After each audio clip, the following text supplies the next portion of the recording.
pains me to say it, but it's true. Donald Trump has missed the mark regarding the causes for inflation.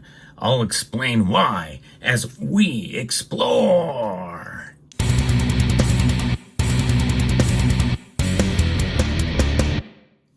As a Trump supporter, I do agree with him that the effects of inflation are certainly here, and he has done a great job at explaining what those effects are. But what about the causes? The root causes of inflation go much deeper than what he says. In fact, in reality, he's saying that the causes of inflation are higher energy prices. But the energy prices are a cause, or go back to different causes. And as a result of inflation, there's two different factors which cause higher energy prices. Number one is inflation, and number two is bad energy policy. No question about that. And in that regard, he's right. Now, again, I'm a very strong Donald Trump supporter and will vote for him in 2024. But I think it would be incumbent upon him to address the root causes of inflation in general. And you can see on your screen here, really the reality of what the root causes are. Let's take these away because these are examples of sound money. And let's take a look at the unsound money for a moment. And this is just a prop that shows you the president here in this foil note here. But in reality, some of what happened under the Trump administration led to where we are at today. And I say that with all due respect, really, in a sense, to a degree, with he was kind of stuck between a rock and a hard place during his administration and what happened during that time, which led to a lot of checks being handed out to all of us. And that led to what happened with what the Federal Reserve has been doing for the fourth time. And in a sense, now we're into quantitative easing round 5. And what does that mean? Well, it means the production of too many of these. Inflation, what does that mean? We are creating more of something. We're inflating the number of something. What is that something? Dollars. That's right.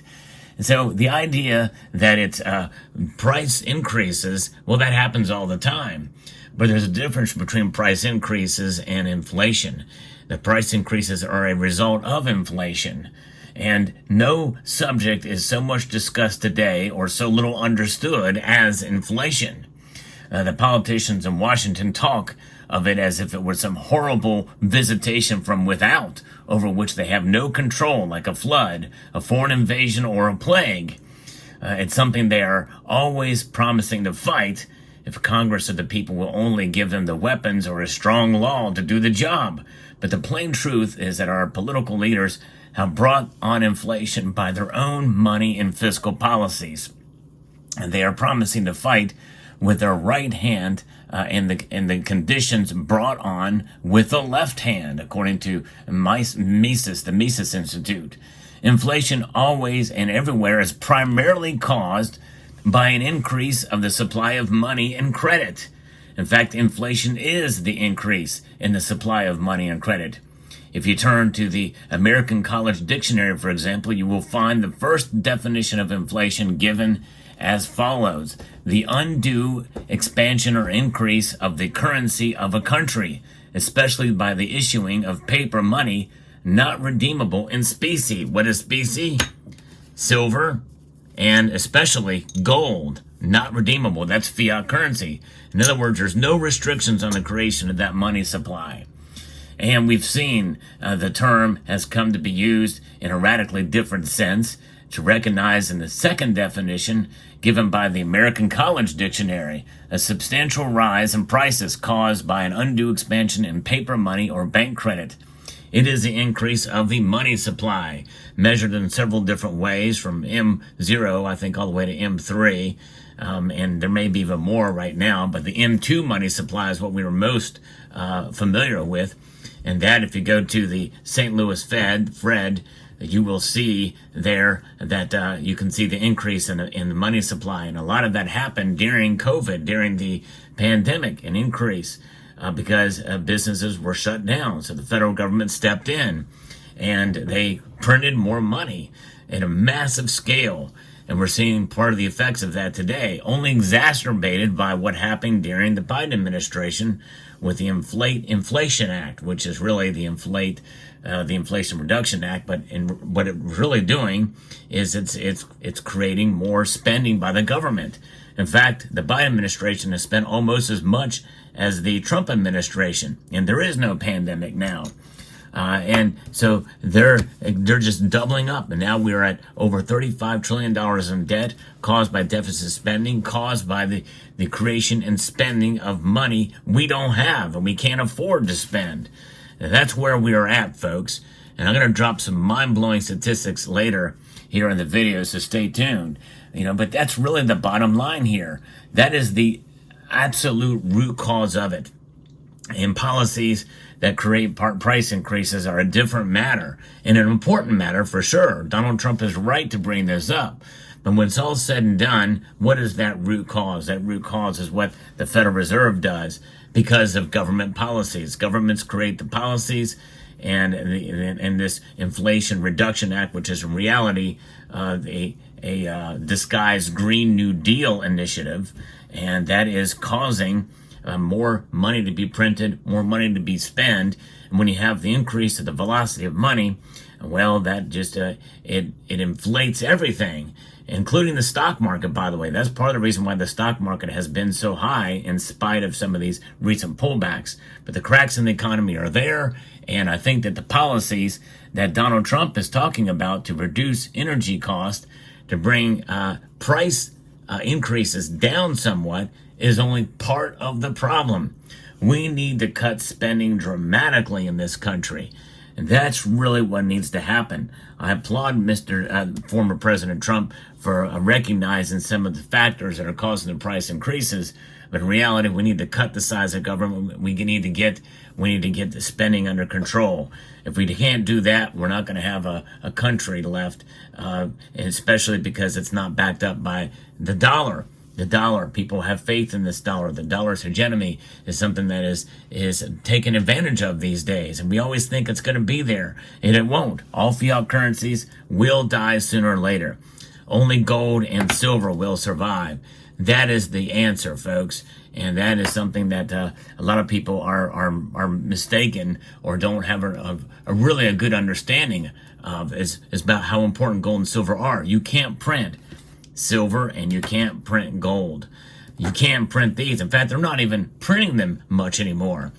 How often do you see any of the new notes that are out there? You hardly ever see them. They're just digitizing them. They're not even taking the time to print them anymore. They're digitizing. And so with that being said, that is really the fundamental root cause. That is the problem. And it's all based around what the government does. Without the government saying that we need to spend more money, the Federal Reserve, they don't print. They only print based off of what the government tells them to do. That's why they're a quasi-private organization. They are private, and in many ways they're kind of, cushioned or from a lot of the scrutiny that we see with our politicians. And that's not the way it should be, in my view.